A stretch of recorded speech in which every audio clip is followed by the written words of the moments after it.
Elsewhere in the school, Jihan watches her uncle's first dungeon run with her classmates, and they are all impressed by just how strong he is. Hisu, though, doesn't seem as happy as the others do about Jihan's accomplishment. In fact, she almost looks angry, but she's broken out of her spell by one of her classmates calling her name. The girl asks Hisu if she also notices how different Jihan looks compared to just a month ago. The last time Hisu went to Sea's house, Jihan looked like some unemployed alcoholic bum, and now he has turned into this amazing person who even has one of her other classmates swooning in glee. Seiya can't help shed tears of joy at the fact that her uncle has become someone so respectable. Hisu then reminds Seiya that her 18th birthday is coming up, which also means that the day she officially becomes a player is coming up. Everyone awakens as a player when they turn 18, allowing them to see their status windows. The other students also remember that fact, and the fact that she must be nervous about it. BattleNet Academy students eagerly await the day that they can become players. After spending so much time with various classes and undergoing so much training, the gift room is the biggest reason for the academy existing, and all the students are also the most interested in the gifts. The other students start to wonder if Seiya will receive a gift as well, and some already think that it will be at least an S-rank gift. After all, her dad has an SSS rank gift, her mum was an SS rank and a saintess, and there are rumors that her uncle is at least an S rank. With all those talents in her family, there's no way she won't be just as powerful as they are, although there has already been research done that proves that genetics has nothing to do with gifts. Still, despite that, she still hopes that she will get something good.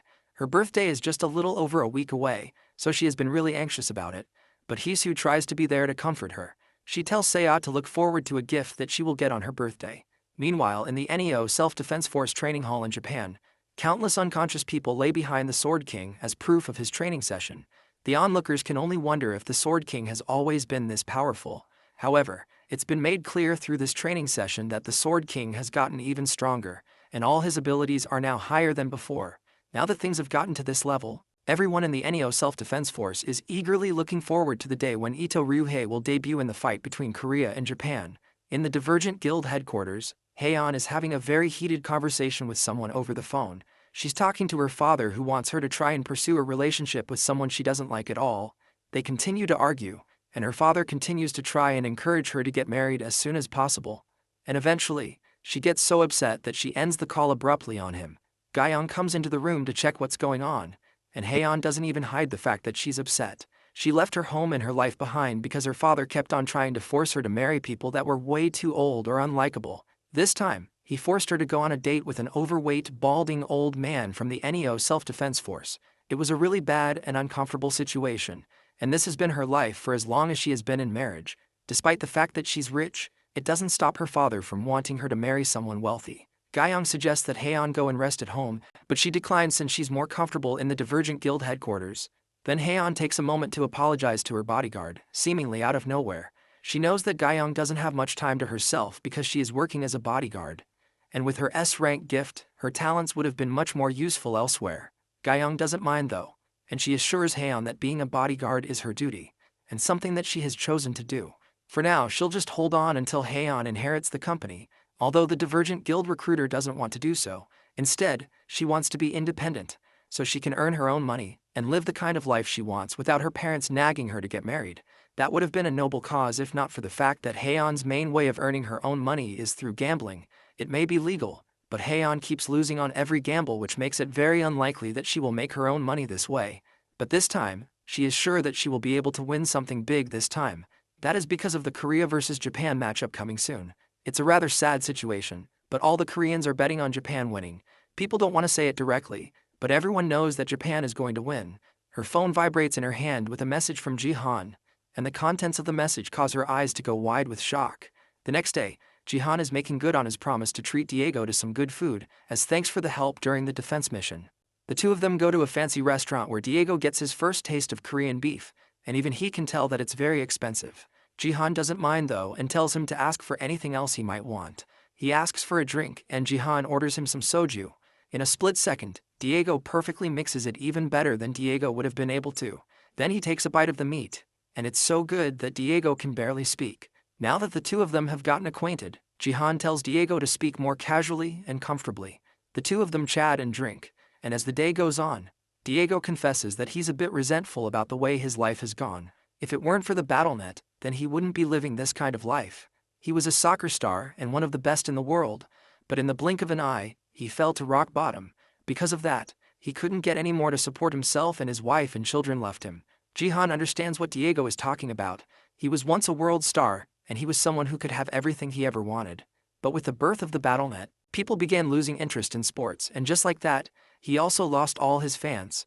Eventually, FIFA and the professional soccer scene would disappear as people forgot all about soccer. Nothing more needs to be said when a world-class player is forced to live in Korea, teaching kids how to play soccer. Diego stops talking about himself and suggests that they get to the point. Jihan recently advised him to become a mage, and he wants to know why. It's because of the gift that Diego has. It reinforces all equipment that resembles a soccer ball, and it's an SSS rank gift as well. Because of that, Diego carries a soccer ball wherever he goes. But he doesn't know if he has what it takes to be a mage, since his mana stat is really bad. To show his sincerity, Jihan summons an item that he got specifically for Diego. It's an Arachne's orb, and it's a B-rank magical item from the spider tribe. The orb is wrapped in spider's web, making it very elastic, and since spiders have only feet, the orb is considered a ball, therefore making it the perfect equipment for Diego. This item will bring out the real Diego, who was the most powerful mage to ever exist in Jihan's past life. Diego nervously asks how much it is, and Jihan tells him that it's about 50 million won, and the mention of the insane price immediately sobers up Diego. That's more expensive than the down payment on his house. Normally, Diego wouldn't be able to buy something like this even after 10 years of saving. Jihan isn't done yet though, and he has more to offer. He wants to give Diego this orb as a gift, and he even plans to support Diego financially too. The former soccer star can't believe what Jihan is saying, but our MC isn't done. He wants Diego to join the guild that he will create when he reaches silver rank. Naturally, Diego wants to know if Jihan has enough money for that, and our MC is confident that he does. Although he's also sure that he's about to make a lot more pretty soon. Then he shows Diego his phone, and whatever is on it is enough to cause the soccer star to think that Jihan has officially lost his mind. It's the predictions of the match that will happen between Japan and Korea, and it predicts that Korea will have 1 win and 3 losses. He sends the same information to Hyeon, but she doesn't believe it. There's no way that Korea will be able to win against the Sword King, but his prediction will be proven soon enough, because the time for the Korea vs Japan round has finally arrived. Diego can't believe that Jihan thinks that Korea will get 1 win. It's almost impossible for him to imagine that happening. He's not looking down on the Korean team, but the Sword King is a whole other level. He's someone so powerful that he can take on an entire team on his own. Jihan understands why that would be hard to believe, but it's easier if he shows it than if he explains it. Then Jihan picks up a remote and turns on a TV beside their table, showing the match happening live. The international competition is set to begin, and the conditions to win is that one team must defeat all the players on the opponent team. There will be 5 rounds, and the first team to get to 3 wins is the winner of the battle. Ryuhei immediately starts the charge and tells his teammates to follow his lead, but the rest of them are hesitant. They don't want to follow his lead, and they don't acknowledge him as a teammate. It's not just because he's Korean, but also because they have had another member who has been their longtime teammate. That person had to be removed for the Sword King to participate in this competition. Because of that, they don't want to follow along with Ryuhei's plans. As they are arguing, one of the Korean players starts it off with a powerful attack aimed directly at Ryuhei. The attack lands perfectly, surprising everyone on the Japanese team as well as even the Korean team. They see this as an opportunity and rush to push the attack before he can recover.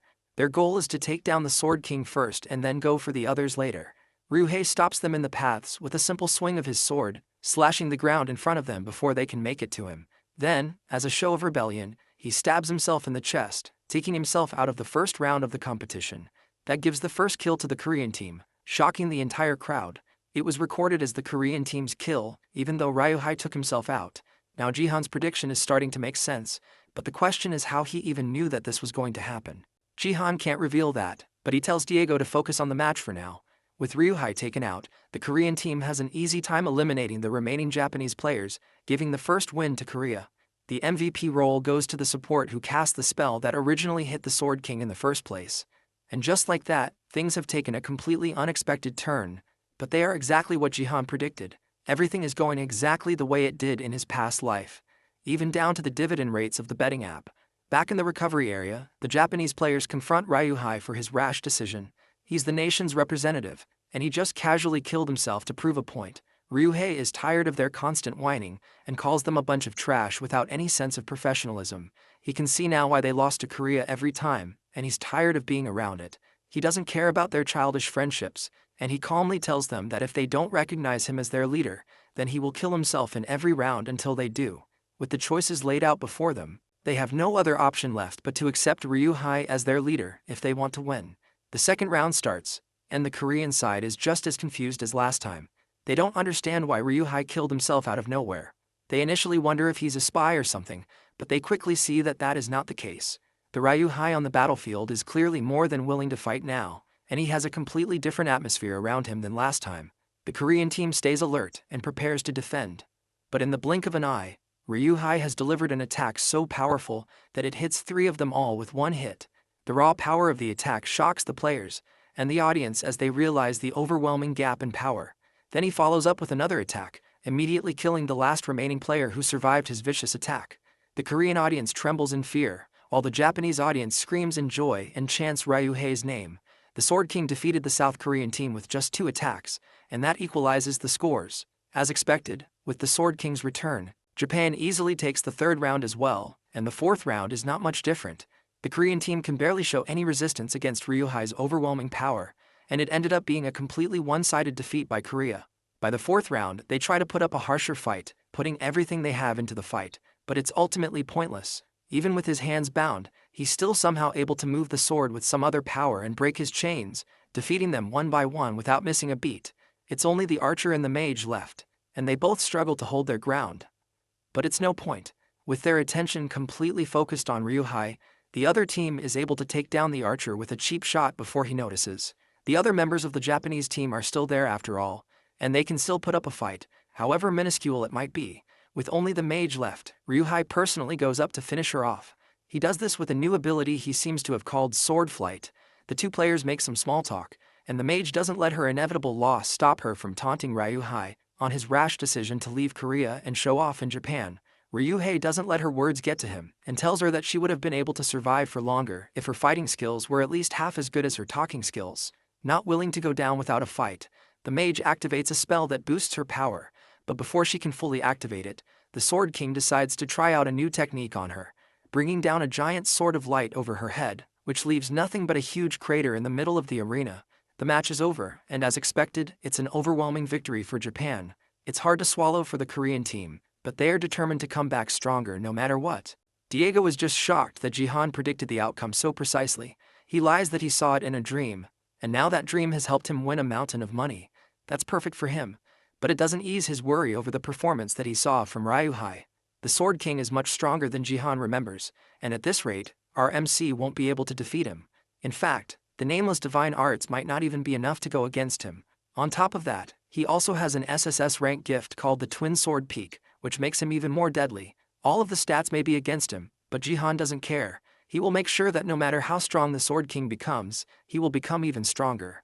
The 2 of them will clash eventually, and it'll be a fight for the ages. Someone else is a lot more excited about her payout from the betting than Jihan is though. Hyeon managed to make 200,000 won from just 5,000. She never imagined that this day would come, and it's all thanks to Jihan. Unfortunately, she ended up in about 20,000 in debt from the total earnings in the game. After she followed Jihan's advice, Hyeon was sure that South Korea would love 0-3 and bet more against them. She bet 200,000 on her surety that Korea would face an overwhelming defeat without a single victory, and that's how she ended up with a net loss. Back with Jihan and Diego, the next question is today's main topic, the fact that Jihan wants to make a contract with the football star. Diego doesn't understand why Jihan suddenly wants to make a contract with him out of nowhere because he doesn't see himself as worth that much effort. But Jihan is sure that this contract will be worth it. He tells Diego that the same foresight he used to predict the outcome of the Korea-Japan match is the same thing he is using to tell that Diego will be a very valuable asset in the future. Jihan is very confident in that decision, and that's why he wants to bring Diego to his side no matter the cost. Diego is set to become the world's strongest mage, and this contract is nothing more than an investment from Jihan. Diego hasn't had someone chase after him this much since his days as a football star. He missed being a vital aspect of someone's team. After BattleNet was created, he thought that he would never experience this feeling again. Now Jihan has come out of nowhere to show him a new ray of hope. There's no reason for him to refuse such a generous offer.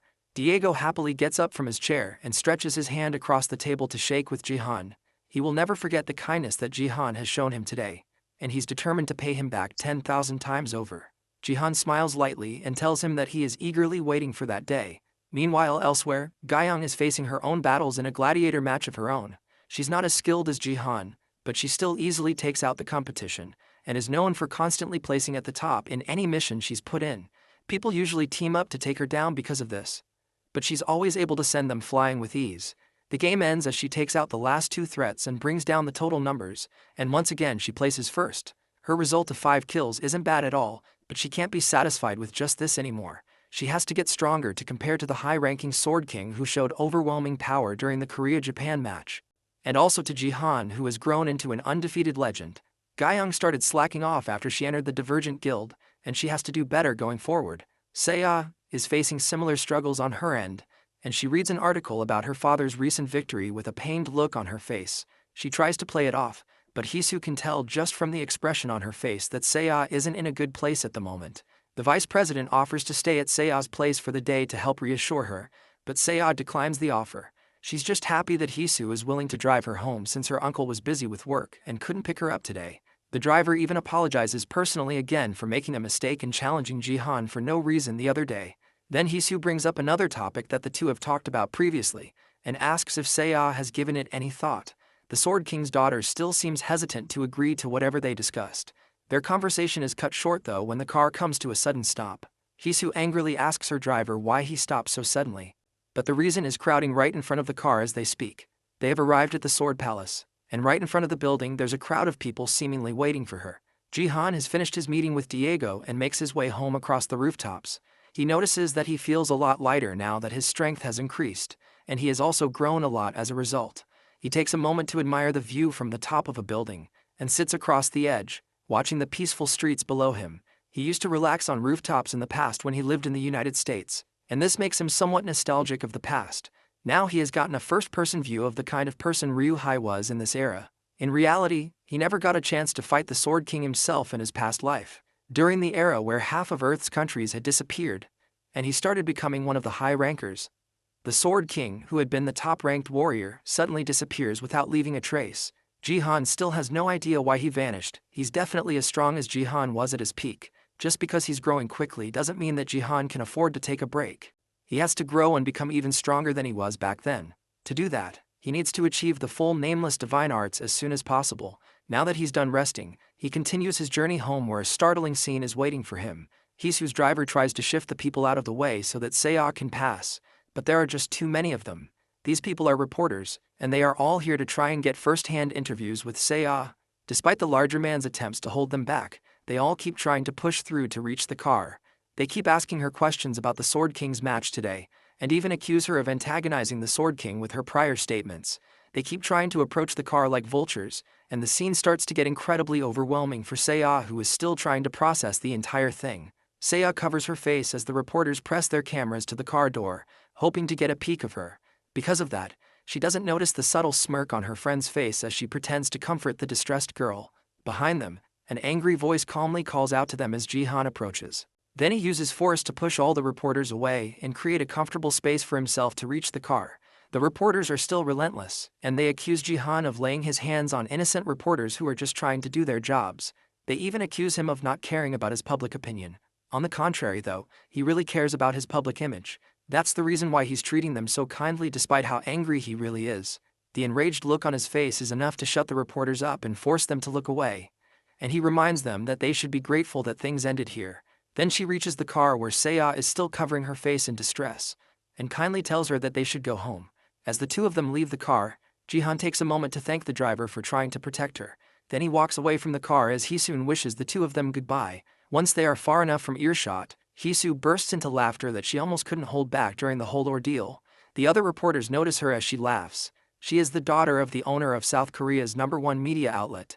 It's sad that Seiya has to go through this, and Hisu smiles as she silently reminds the girl that it's all over for her. Meanwhile, Ryu Hai goes on public television, once again claiming that he doesn't have a daughter. He abandoned his past and came to Japan, and he says that if he has something that can be called a daughter, then she is nothing to him now. That's the big interview that caused this huge fuss, and Jihan can barely hold back his anger at his former brother-in-law is acting towards his only child.